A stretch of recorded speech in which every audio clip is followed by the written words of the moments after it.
Well, they saw generally the place he was where he died, but they didn't see the precise place he was taken into the earth. They don't know where his grave is.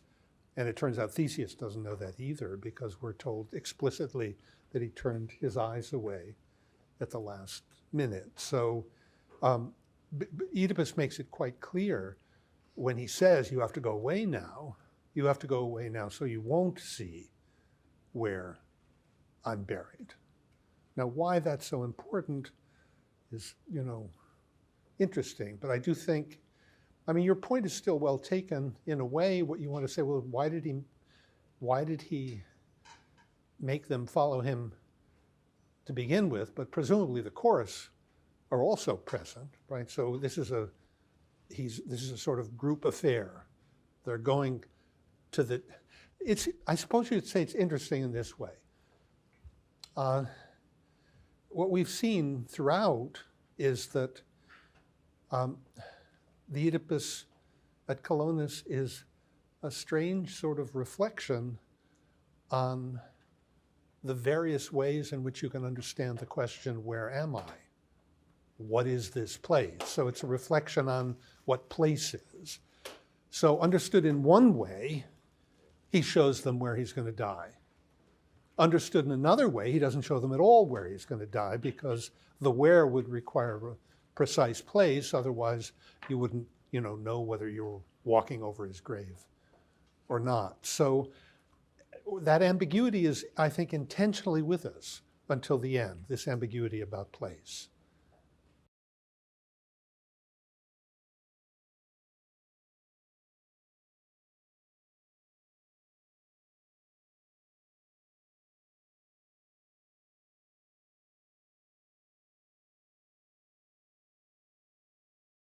Well, I think that at the beginning, it's a way of introducing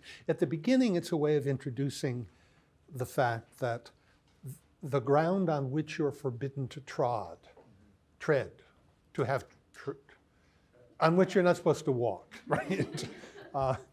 That ground, that's one way of referring to sacred ground, and another way is where you're not permitted to speak. And we see at the beginning even where you're not permitted to look. So all of that is for the sake of showing you that this is the way you treat sacred ground.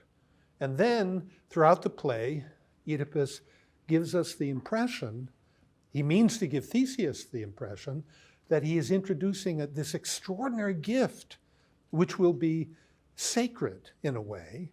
And then it turns out that we see, and it has something to do with his dying and his being buried in Athens, although we're never quite clear on why exactly that's the case. And then we see he is at great pains to make sure that nobody but Theseus knows where he's buried, and then Theseus sort of voluntarily turns his head aside, and it turns out nobody knows where he's buried. So we put all those things together, and we see that he's arranged it so that his sacred ground, at any moment, any Athenian could be walking on it at any time, and they wouldn't know. So by introducing the possibility of walking where you're not supposed to walk, talking where you're not supposed to talk, he's introduced the permanent possibility of sin, you could say, of sacrilege, of behaving in a way that you're not supposed to behave relative to what's sacred. And it looks very much as though we're sort of prepared for this. We read the Eumenides and we read the Oresteia. We're prepared for this because we are in a way interested in the fact that this permanent possibility of guilt has something very important to do with the stability of decent political life. So what he's offering to Athens is in a way a great gift, even though it looks like it's something bad. It looks as though the Oedipus at Colonus has to do with that, and that in turn will have something to do with, that's the sort of, mysterious argument that we don't quite know what's going on, we don't quite know what to make of it. And then there's a practical question that the play keeps pointing to, which is, Theseus is doing this very political thing that it's been done in many places and at many times. He's trying to consolidate and turn Greater Athens or Attica into one place. Many places are going to be consolidated into one, and that has certain practical difficulties, which is that the Colonians have a loyalty to Colonus and not to Athens. And how do you convince them that, in a way, incorporating themselves into Athens isn't going to destroy who they are? This has to do, that's what his project is all about, on the one hand, and on the other hand, it looks as though whatever Oedipus is doing has something to do with making it possible for Theseus to be successful.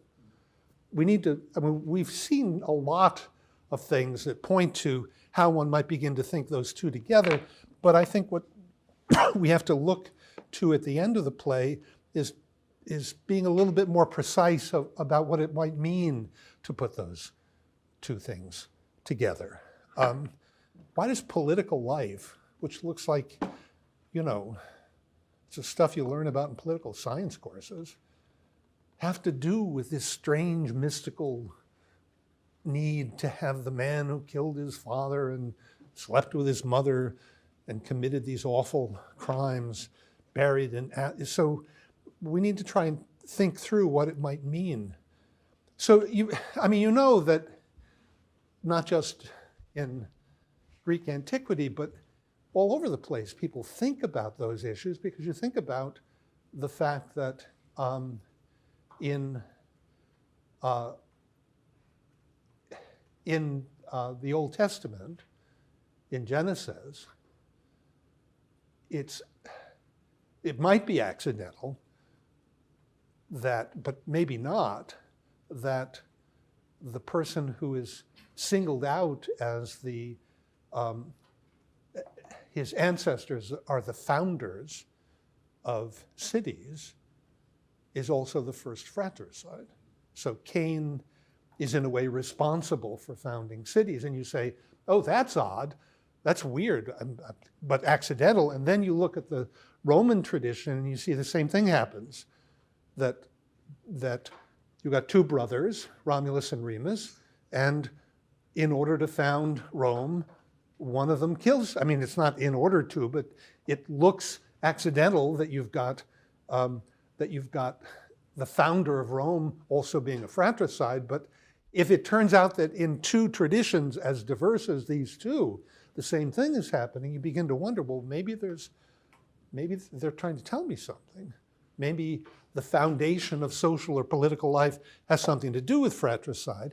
And then you see that the other thing that Romulus does when he uses a plow and carves a furrow around the 7 hills of Rome and says this is the boundary, is the act of founding Rome is an act of saying everybody inside that boundary is a brother and everybody outside is not. We don't owe anything to the people outside. They're foreigners, they're aliens. The act of creating a polis, creating a situation where people feel as though they belong to one another almost as kin, is simultaneously the act of creating the other, the barbaros, the one who's outside the boundary that you've created. So it turns out that is, in a way, the fundamental political problem. And so we get issues in our age, and we think the solution to that would be something to, it's interesting the way these things keep coming up in the news all the time. So you think about the whole border question on the southern border. The serious question is it possible to think through, can you think about the possibility of political life without borders? Many of us long to do that. And then you become a kind of cosmopolitan, a citizen of the cosmos, not a citizen of a particular country. There's a universalizing tendency within political life that looks as though these attachments to these historical artifacts, these places, that's utterly artificial and arbitrary and accidental, and ultimately it's something that would need to be overcome in terms of a kind of universal homogeneous state. Well, interesting arguments for things like that in lots of thinkers, in Marx and so on and so forth. You look at Hegel and you see an attempt to argue that the nation state is somehow necessary, so you need the distinction between inside and outside in order to, so in a way the question is, can you have all the benefits of living together without defining the other as other? Real question, which in a way is at the heart of this play. It's what Theseus is trying to think through, the possibility of an Athens which is at once particular and yet founded on principles that look as though they're universal. Well, that's just an image for what all political life is.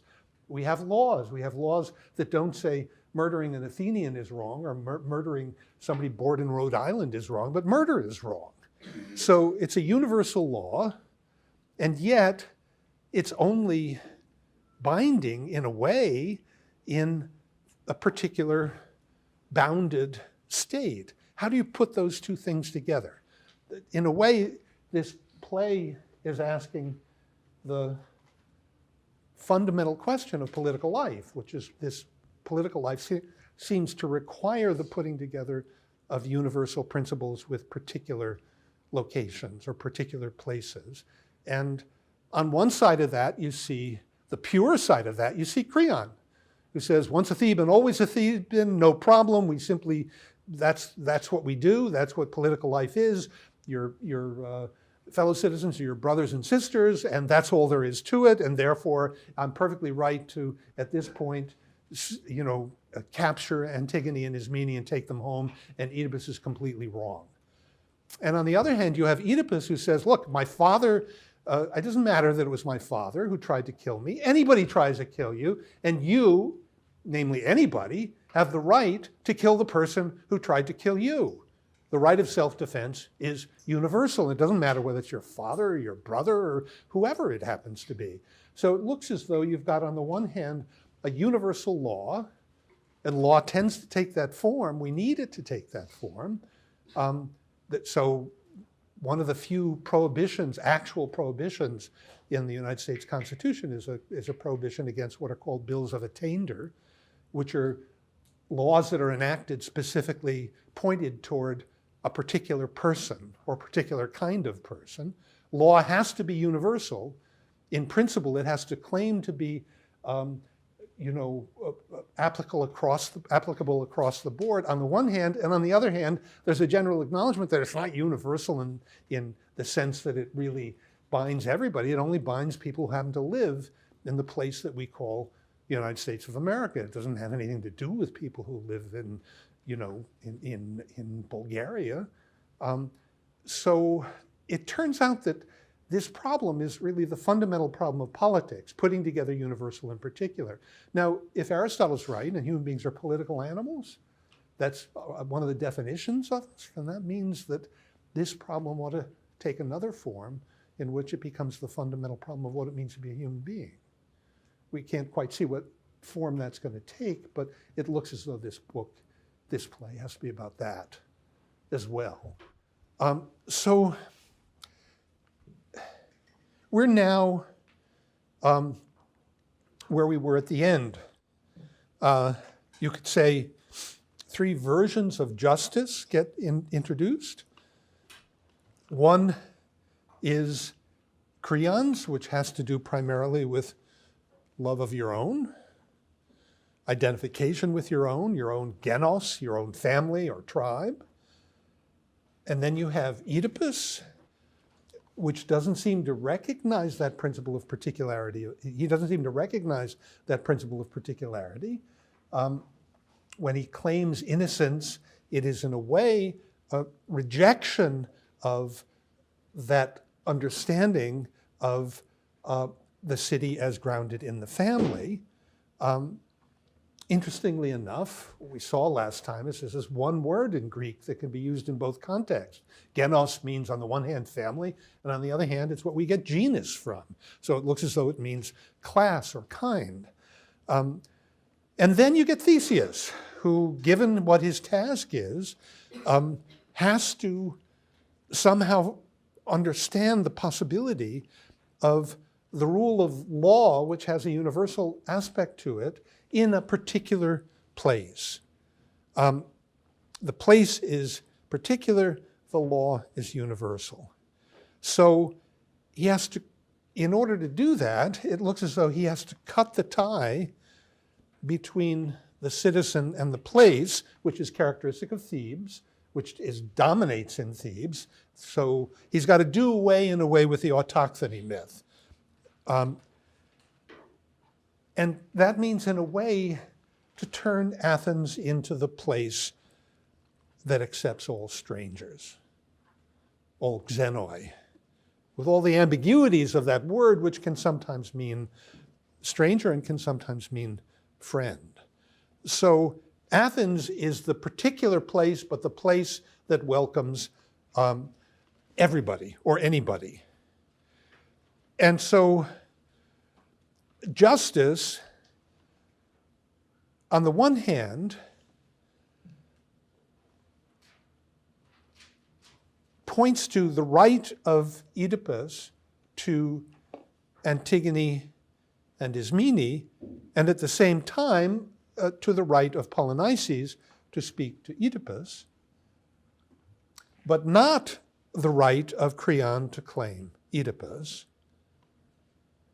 So people are acknowledged to be philoi, to be friends or kin, but not insofar as that is connected to place. Or you could say, Theseus allows for each of the principles of particularity, place on the one hand, people on the other, but he doesn't allow for their combination. Place is not to be understood as its people, first line of the play. Whereas for Creon, the place is identical to the people, and for Oedipus, neither one of them is, it grounds, it creates an obligation. Okay, that's sort of where we are. Today, I want to do two things. Look at the Polynices section sort of quickly, wondering why it's necessary at all. If you leave it out, it's maybe a couple of hundred lines, depending on which of the translations you're using. You leave it out, and the play would still be longer than Antigone. So it's not as though you need it in order to create a tragedy of average length. So in order to, it's sort of like the Cassandra speech in the Agamemnon, you have to ask the question, if you could leave it out and you don't easily see what it's doing there, you need to ask, the question you really need to ask is, how does it advance the plot? So do we get any vital information from the scene with Polynices, which now makes it possible for Oedipus to die, since the goal of the play seems to be for it to come to be possible for Oedipus to die and bring whatever good that's supposed to bring to Athens. So the Polynices section is in Fitzgerald 1249 to 1446, and in Green 1441 to 1661. Now, a couple of general remarks.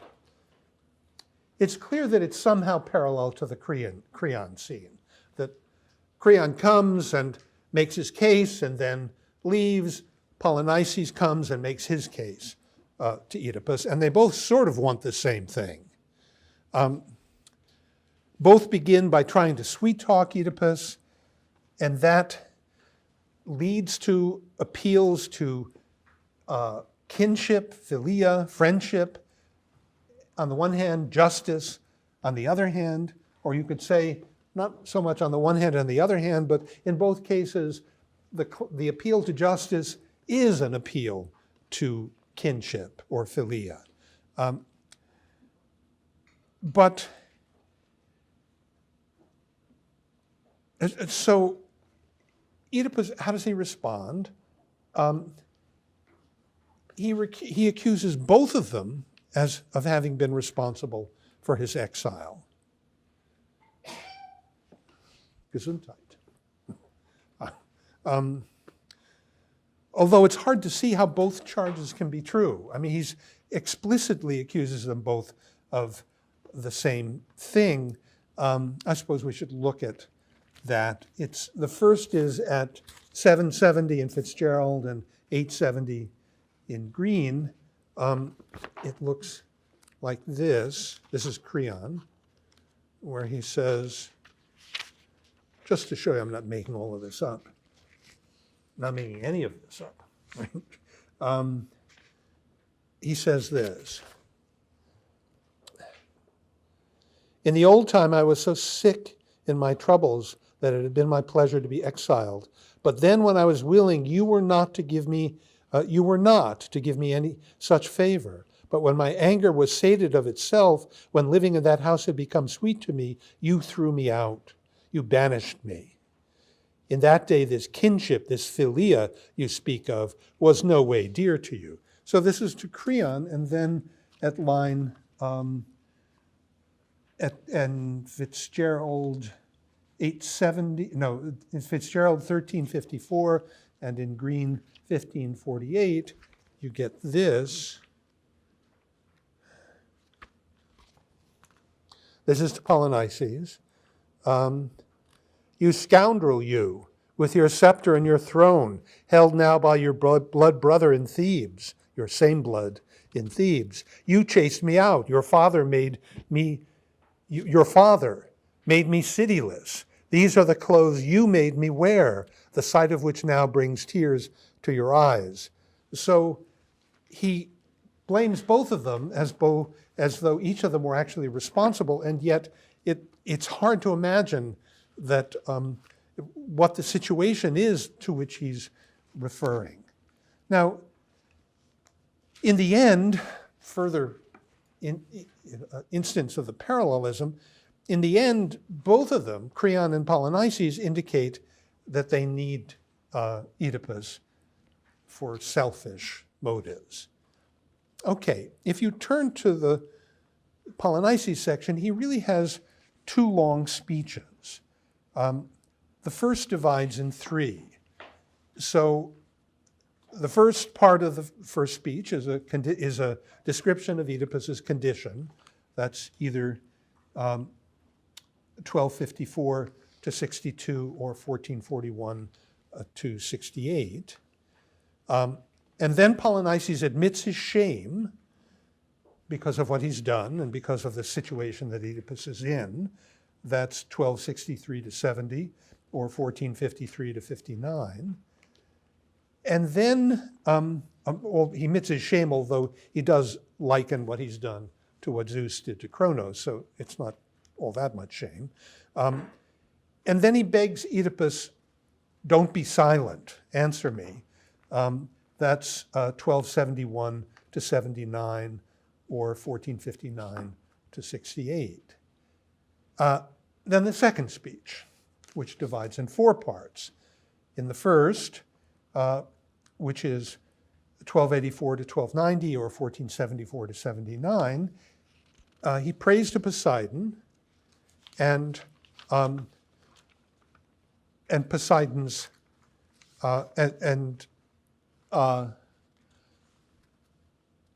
it's a prayer to Poseidon, and it's a statement of his own position. He wants to speak, hear, and depart unharmed. So he's very much aware of the fact that he risks antagonizing Oedipus.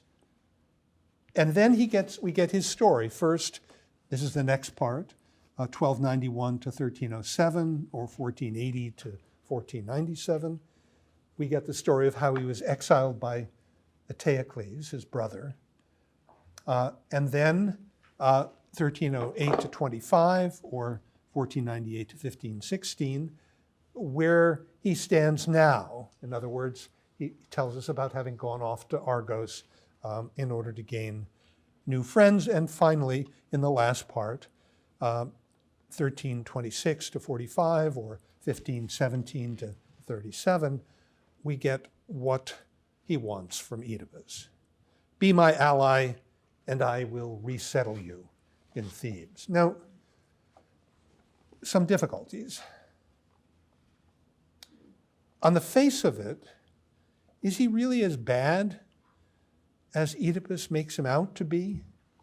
Look at either 1265 or 1454, where we get this. He says, I learn all this too late. Wretch that I am, I will bear witness against myself as the worst of men for not supporting him. You need not learn from others what I am. In other words, he confesses to how badly he's treated Oedipus. He's been the worst of men. And then Antigone, when he first comes in, reports that he comes in tears, crying uncontrollably.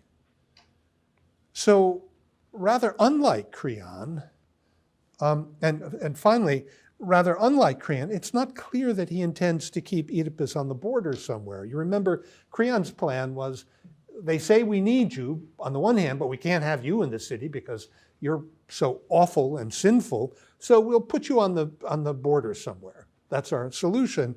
Whereas Polynices promises to restore him to his house, which looks as though it means that he plans to bring Oedipus altogether back into Thebes.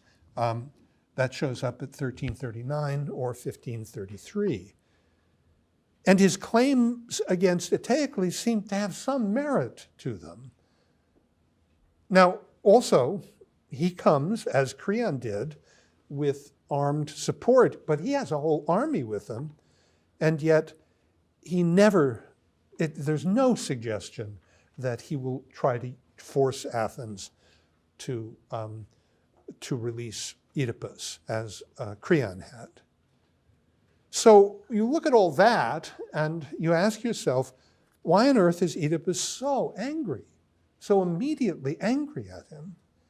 Now, it's interesting. Polynices thinks that he's been done a terrible injustice. He's been done a terrible injustice because he's the older brother. He's the oldest, but Eteocles has thrown him out and has usurped the throne, and the oldest has the right to inherit. Is he the oldest brother? Who's the oldest brother? Oedipus is the oldest brother. So it's a strange argument to make to Oedipus. His claim is fundamentally contradictory. Either the eldest should rule and Polynices should make way for Oedipus, at least offer him the possibility. Oedipus has just said, when I was first there in the house, I wanted to be exiled, but then I got kind of used to it and I liked it, and now you've heard my defense of myself, and I don't think I did anything wrong, so what's the next step? Just to allow him back in, or to once again allow him to rule? So either the eldest rules and Polynices should make way for Oedipus, or else age isn't the criterion, and Eteocles is proved stronger than his brother, and so why shouldn't he rule? So Polynices hasn't simply canceled the principle of hereditary rule. That would be Eteocles. He simply says, there's no reason why I should allow you to rule. Rather, Polynices tries to retain the principle but ignore Oedipus. So if you're looking at it from Oedipus's point of view, it seems that Polynices has made a direct attack on you as a father and not simply as a king. So look at 1303, 1514, and you get this. Is that what I want? Yeah. And then myself, yours but not yours, begotten of an evil fate, yet called at least your son, I lead the fearless host of Argos to Thebes. And then a couple of pages later, 1303 and 1335, we get this. This is Polynices. I pray for you too, by the gods, if the day come when his curses come to pass, and you have somehow come home again, do not dishonor me, but lay me in a grave with funeral rites. You have praise now for the pains that you took in caring for this old man. You will earn no less besides for helping me. This is why Oedipus calls him a murderer at 1555 or 1362. He says, I may not weep, I must put up with it as long as I live, remembering my murderer. Now, how did he become king? How did Eteocles become king? 1291 or 1485, we get this.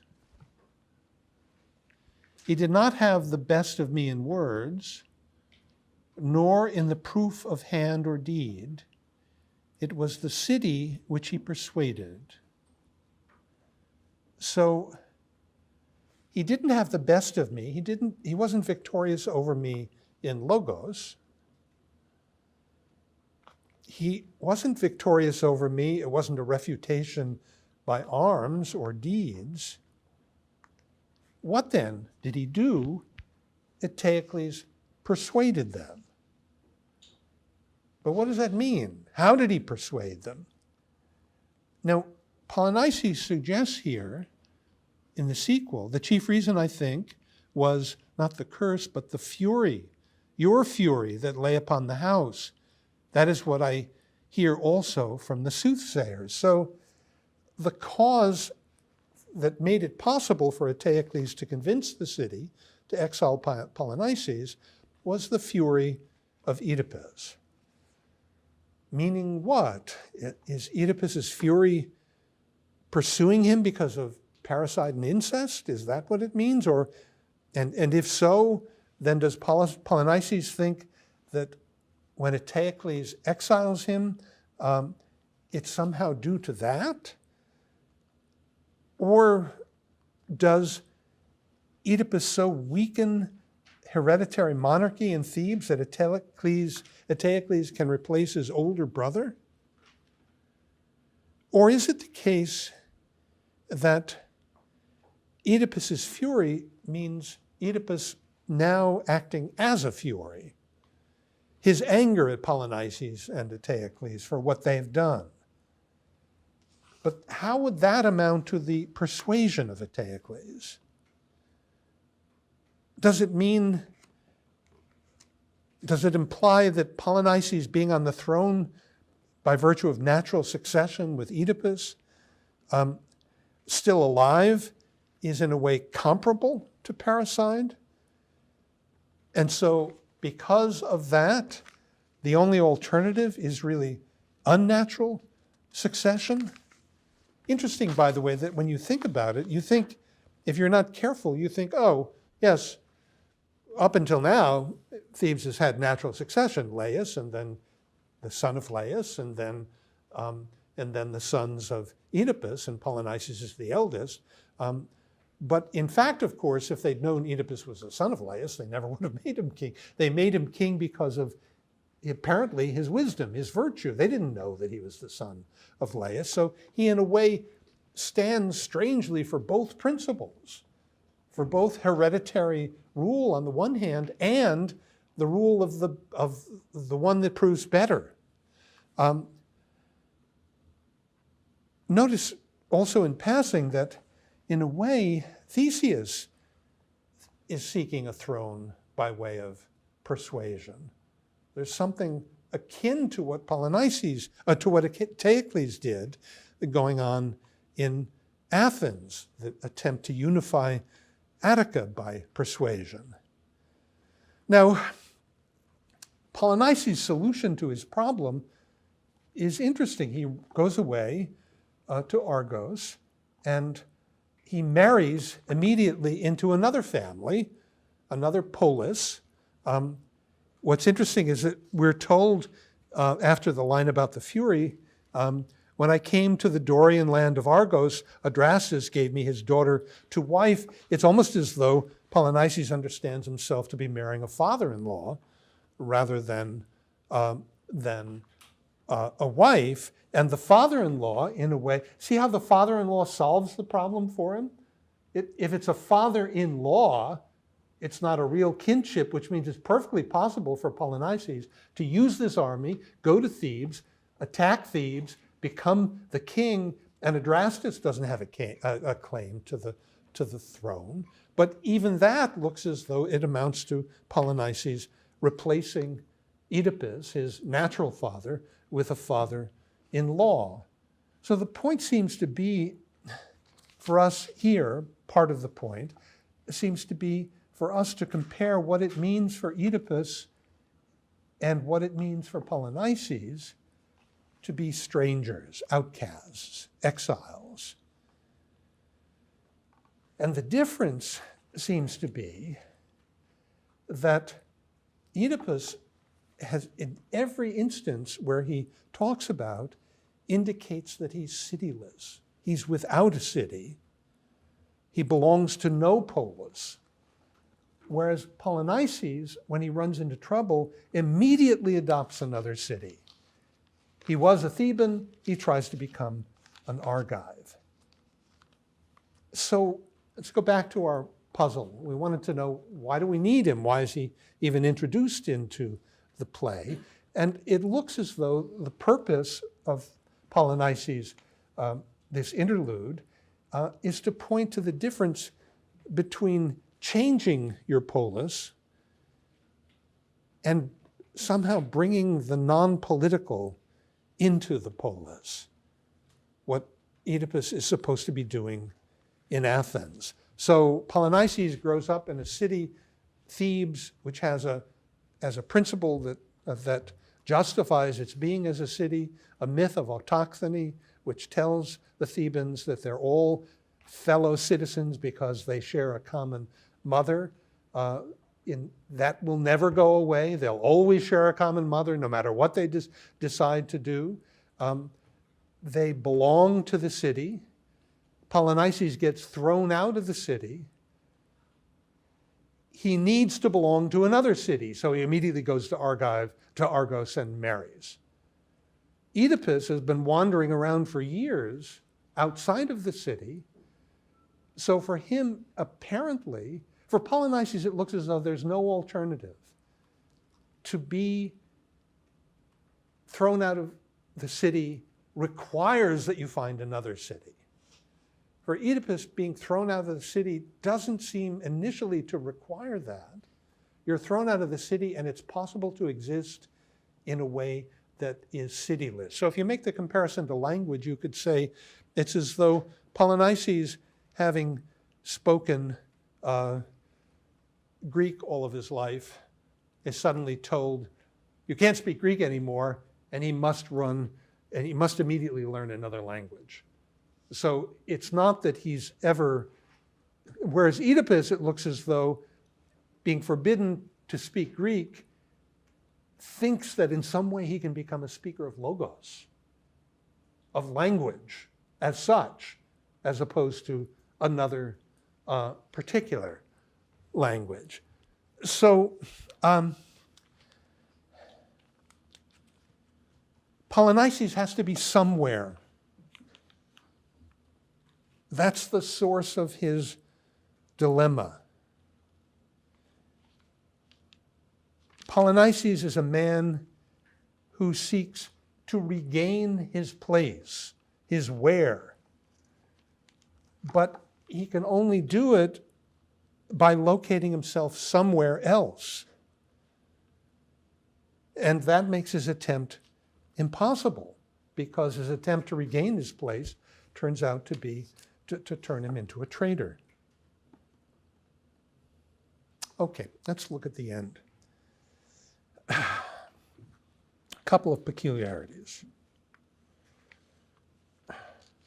Oedipus says, go tell Theseus it's time.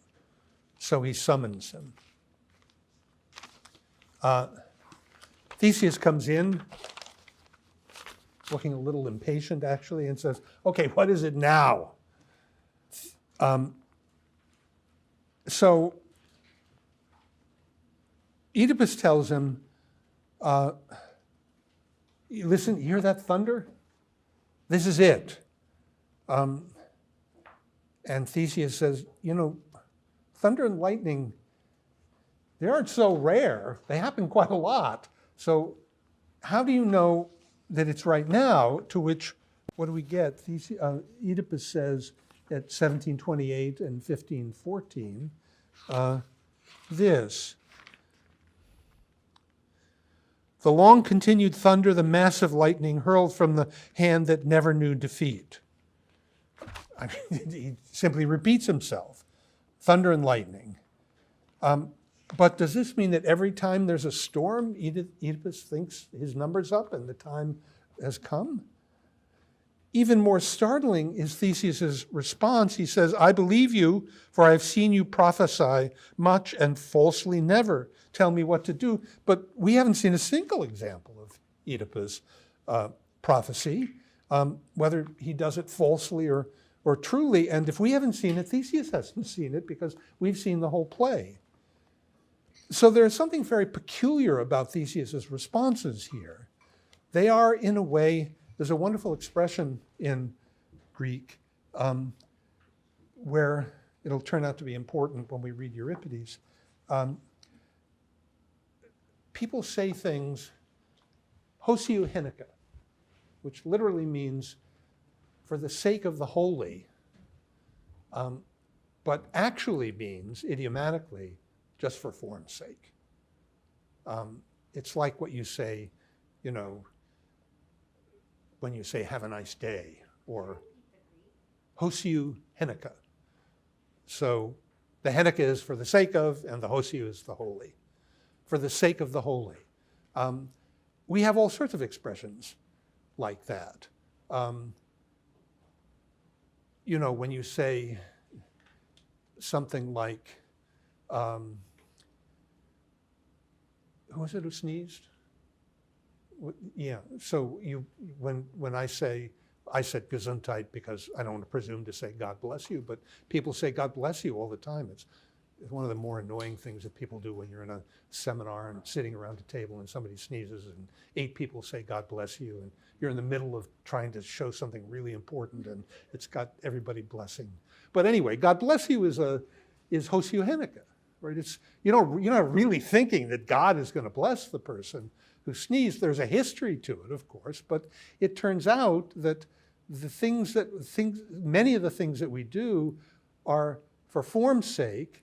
They once had a kind of more serious meaning, but they don't have that anymore. Now it's just for form's sake. So it looks as though a lot of what Theseus says here is hosiou heneka, pro forma, not real. Interesting, too, we read the passage, I think, where this came up in the passage that Rachel read earlier, that, you know, Oedipus says, Theseus, make sure you take care of my children, Antigone is Ismene, and then you see toward the very end this extraordinary thing that happens at either 1770 or 2012, where you get this at the very end of the play. Antigone says, if this was then the mind of him the dead, I must be content. Send us then to our ancient Thebes, that perhaps we may prevent the murder that comes to our brothers. So there's about to be a civil war in Thebes, and Antigone says, we have to go home, and Theseus says, that I will do, and whatever else shall profit yourselves and pleasure you both. When Oedipus had just said, take care of them, I don't think he meant to send them back into a war zone. So there's something funny about what Theseus is doing.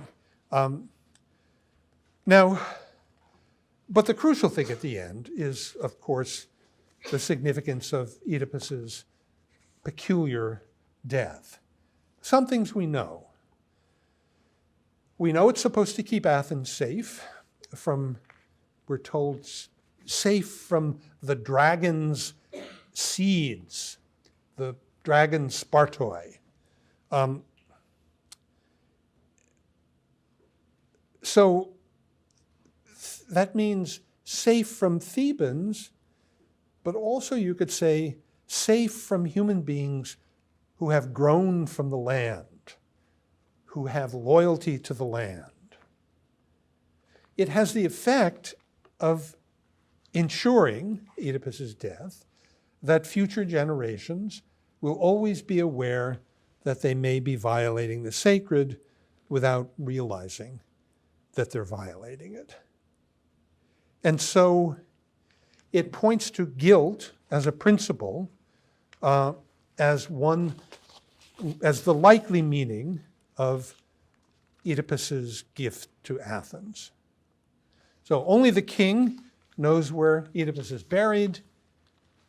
Even the king averts his eyes at the end. Even if he didn't, there are no longer kings in democratic Athens, and so everybody in the audience knows that that may have been true once, but it's not true any longer. Nobody knows where the grave is. Okay, well, if that's what we think we know, how is perennial guilt going to preserve Athens from Thebes? That was Oedipus's promise. Or you could say to preserve Athens from all harm, which turns out to be Theseus's interpretation of Oedipus's promise. That comes out at line 1765 or 2007. It seems to have to imply that Oedipus has something to do with Athens remaining what it is, with Athens not being Thebes, or Athens not being like Thebes, or in terms of our play, with Athens not being like Colonus. So how does guilt guarantee that? Now, I think the key is this, that the opposite of guilt is innocence. We want to understand what that means. So to understand what that means, I think it's worth spending a little time, not as much as we might, but a little time on the third stasimon. I gave you a new translation of it. I did it quickly, so it might have some mistakes, but it's still better than either of the other two. So let's read it. Whoever craves a greater part of life, this is the strophe, letting measure go, he will be to me visible in guarding over folly. Since on the one hand, the long days, in fact, set down many things. That's the first mistake. The long days set down many things, in fact, near to pain. But on the other hand, you would not see where enjoyments are when someone falls in excess of what he ought to be. But the ally is equal to all in the end, when the fate of Hades, without marriage song, without lyre, without dance, has appeared. Death in the end. This, the most famous part, in a way, of the whole play. Not to be born, it could also mean not to bear, but not to be born conquers every speech, every logos. But once one has come to light, to go there from where one has come as quickly as possible is by far second best. Because when youth passes, bringing airy thoughtlessness, what hard-hitting stroke is he without? Which of the toils is not within? Envy, civil factions, strife, battles, and murder, and at the last, the abhorred that falls next as his lot, old age, without strength, without society, without friend, wherever evils of evils dwell within him. In which condition is this wretched one? Not I alone, as everywhere exposed on the north, some wintry wave-beaten shore is lashed, so also from top to bottom, uncanny banes lashing this one, drive him in confusion, always being with him, some from the setting sun, some from the rising, some from the gleam of midday, some from the benighted mountains to the north. This is complicated. There are complications here worthy of the language of Aeschylus. It's hard to sort out what he has in mind, but I think it's crucial to see a couple of things.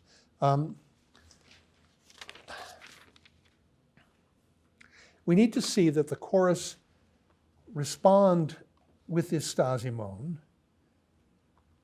having seen two restorations of the family.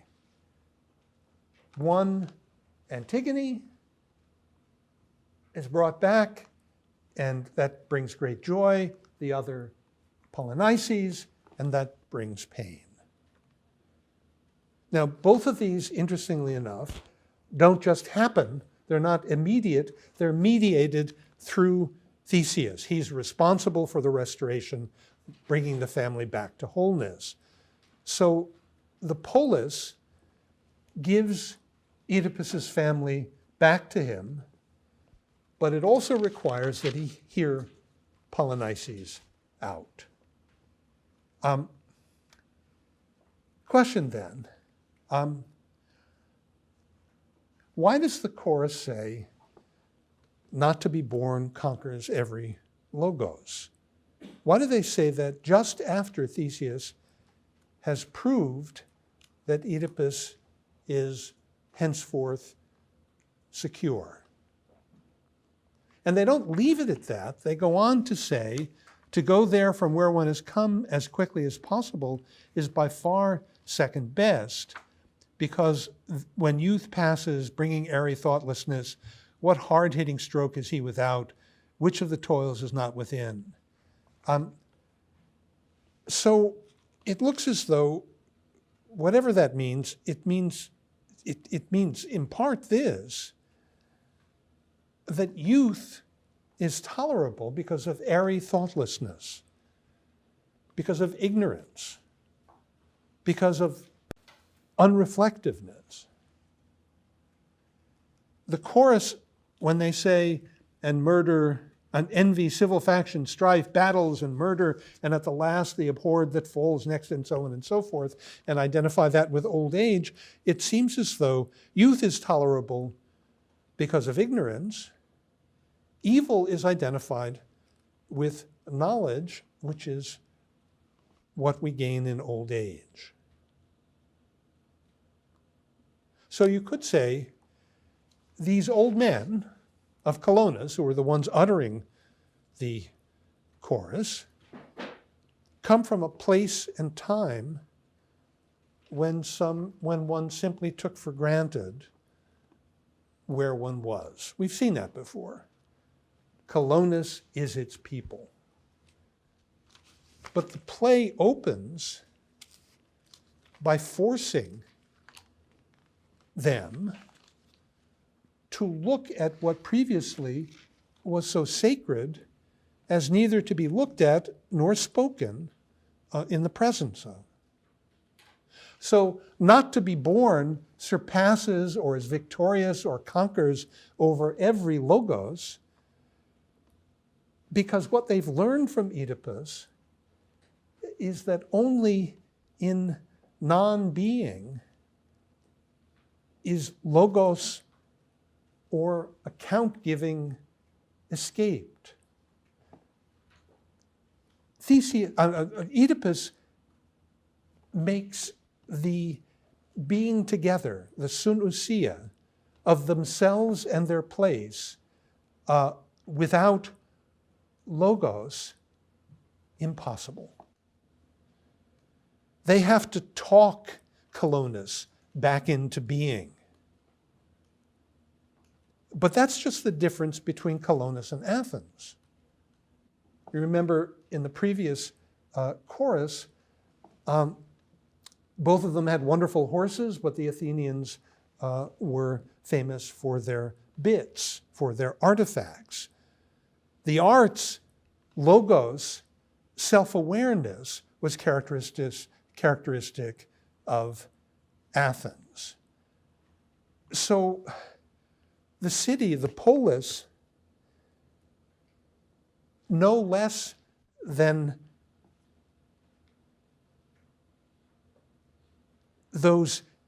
than the seeking of knowledge is the sign somehow of our fallen condition. Put it in a different way, slightly.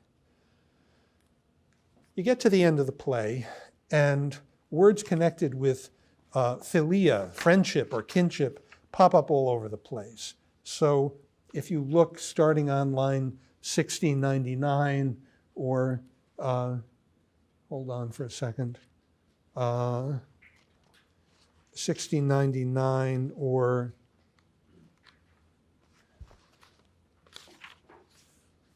about 1930, Antigone says, there can be a love, philia, even of suffering, for that which is anything but dear. Philos itself could still be dear, philos, and then later down, father, dear one, philos, bottom of the page, dear one, philos. Next page, my dears, philoi, and the chorus a few, maybe 20 lines later, friends, philoi, do not be afraid. So I haven't gotten all of them, but they're all over the place. And the most famous, probably, is at 1832 or 1612, where we get this remark. This is Oedipus, the messenger rather, quoting Oedipus. My children, this is the day when you become fatherless. All that was me has perished. Now no more for you the heavy task of tending me. It was a cruel task, children, that I know, but there's a single word that overthrows all tasks of work. My love, philia, you had. No one could love you, philein, more. That is the love, philia, you lose now. So,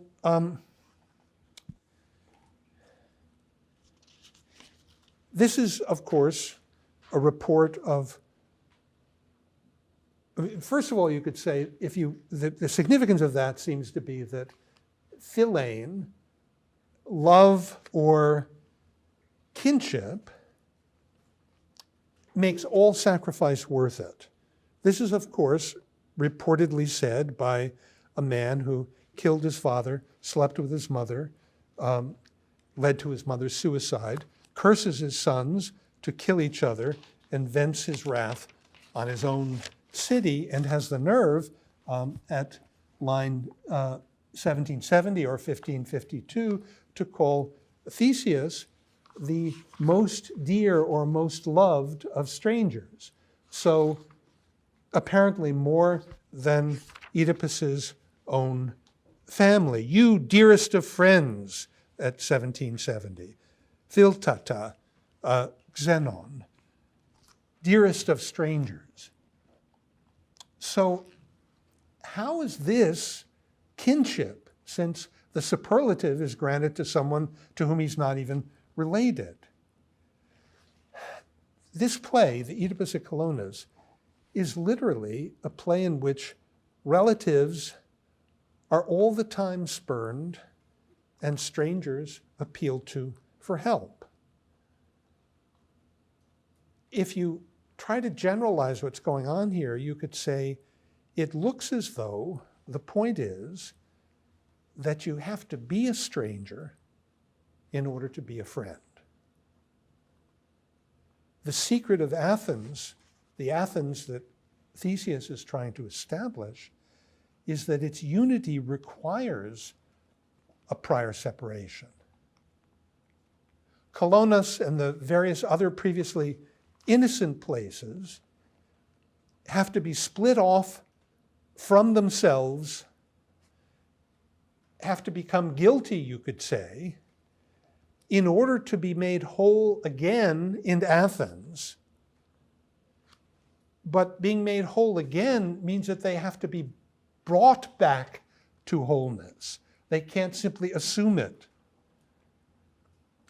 This is what the city represents, an artificial wholeness that's made possible by way of logos, speech.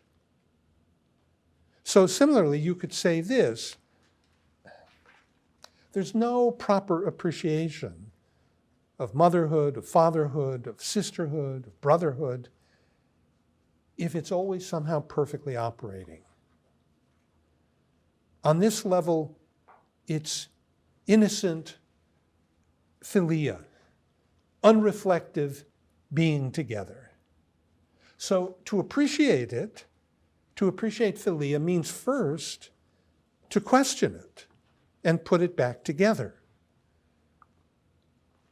That's why the father killer who slept with his mother becomes the patron deity of the familial within the city.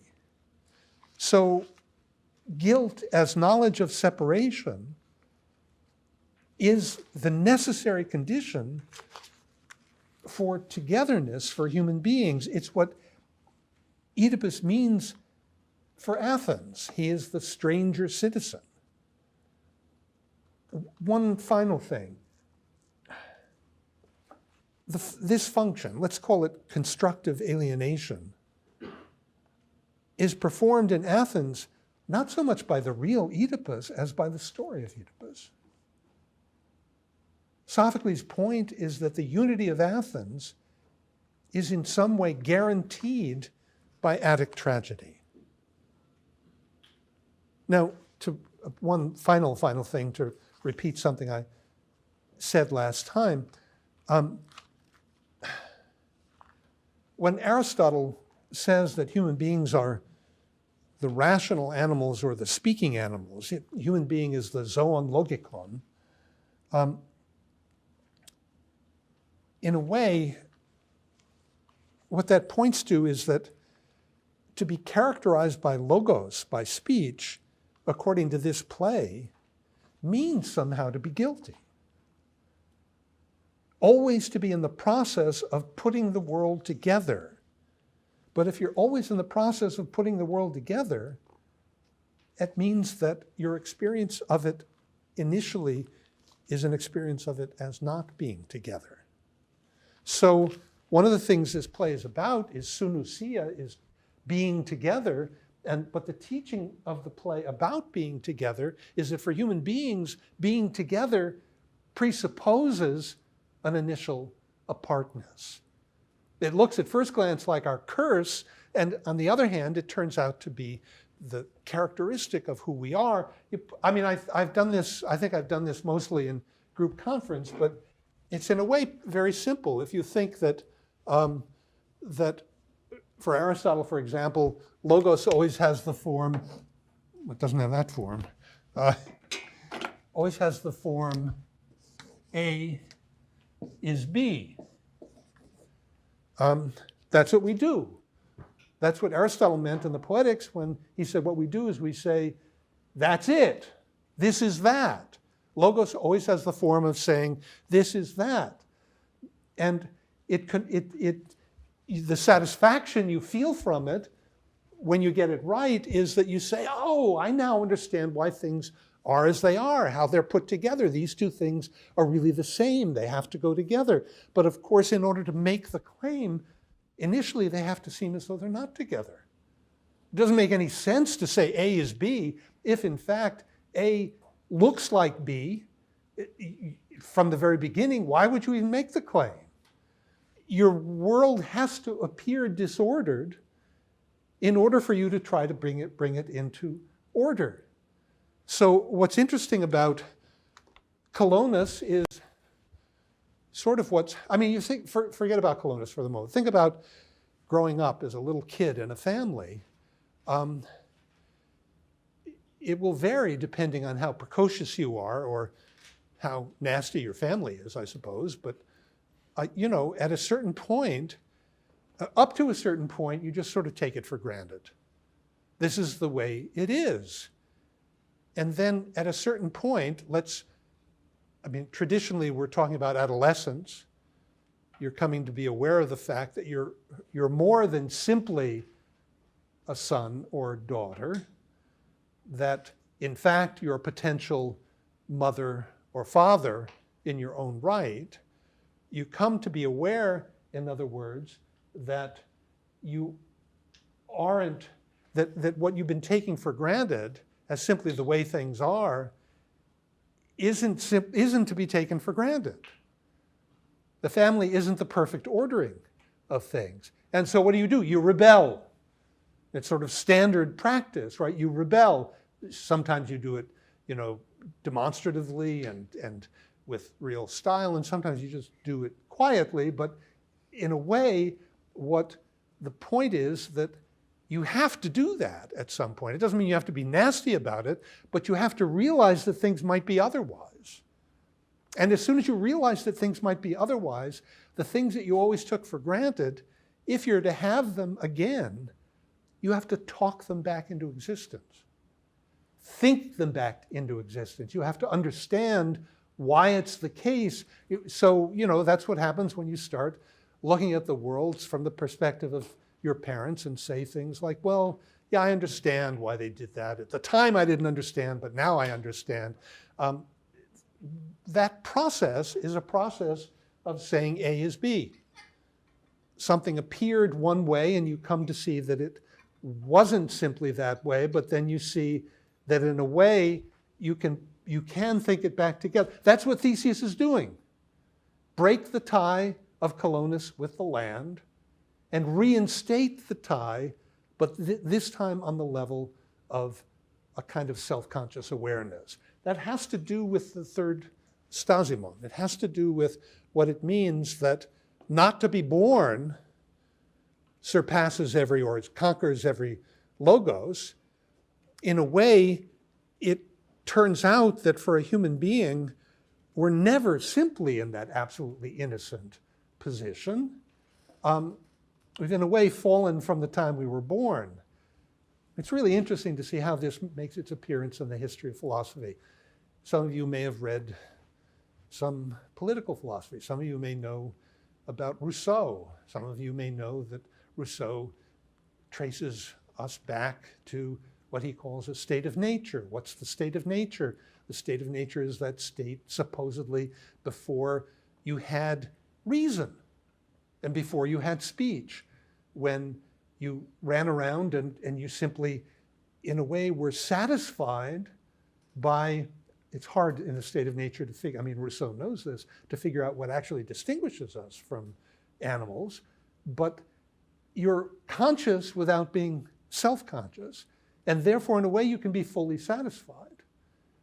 As soon as you introduce self-consciousness, it turns out that you're in that state which is post-lapsarian. You're fallen in a way. It's a state of sin if you're thinking in terms of the tradition of Christianity, but it's a state in which you have suddenly become aware of your partiality, of your imperfection.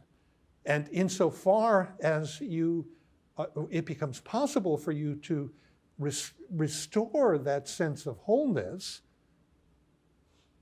it looks as though it has to be restored in some way artificially.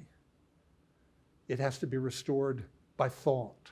It has to be restored by political life as opposed to natural life.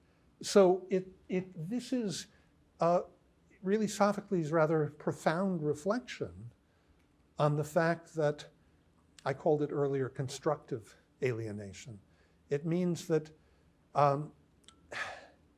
alienation is actually good for you. It makes you deeper than you would otherwise be. It's a characteristic, in a way, of your humanity.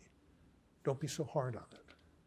It's not so awful to feel. Aristotle has a line in his book on the soul, De Anima, in which you could say, you think about what the soul is, he divides it up into a bunch of possibilities.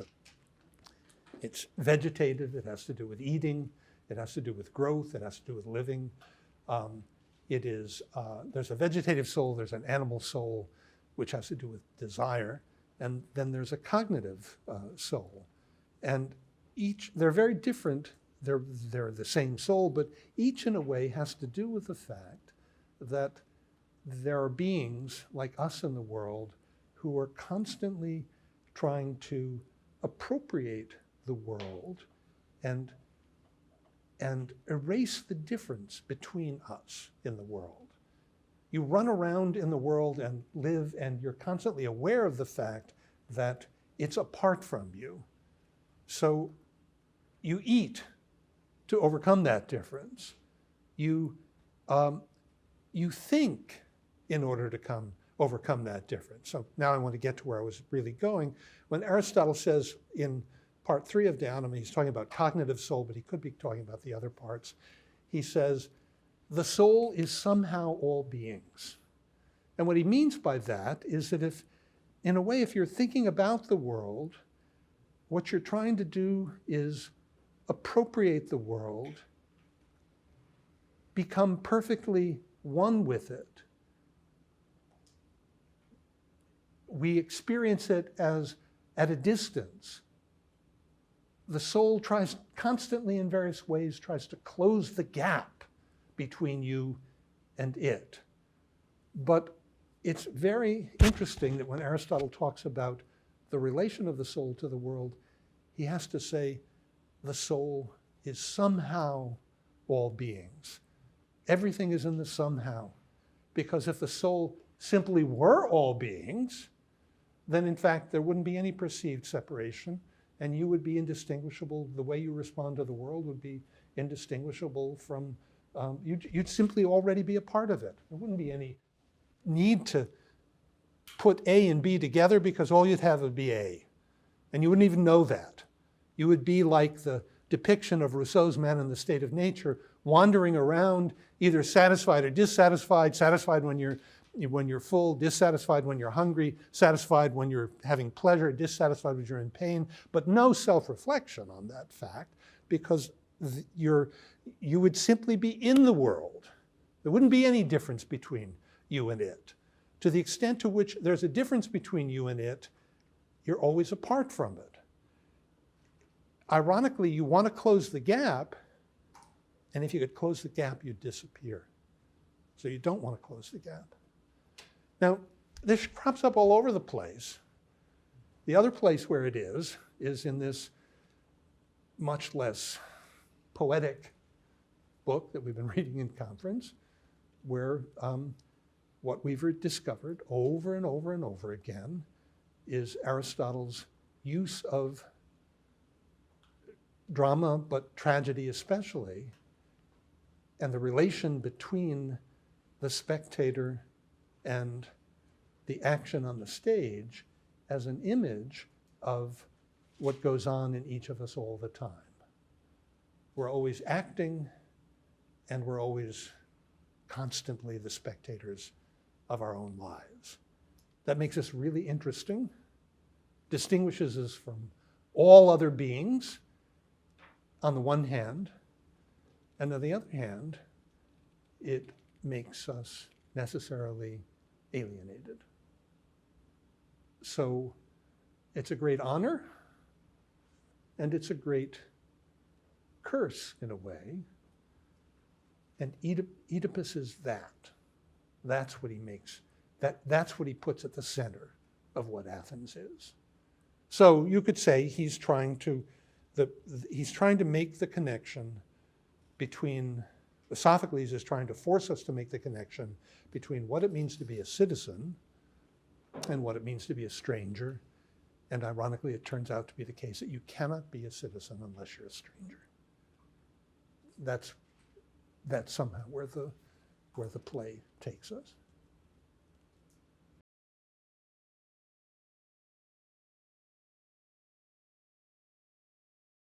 We're in the middle of a contest between, not contest, but we're set up a comparison between Creon, Oedipus on the extremes, and Theseus in the center.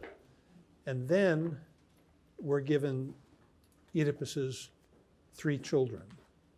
One of them he rejects simply and curses him.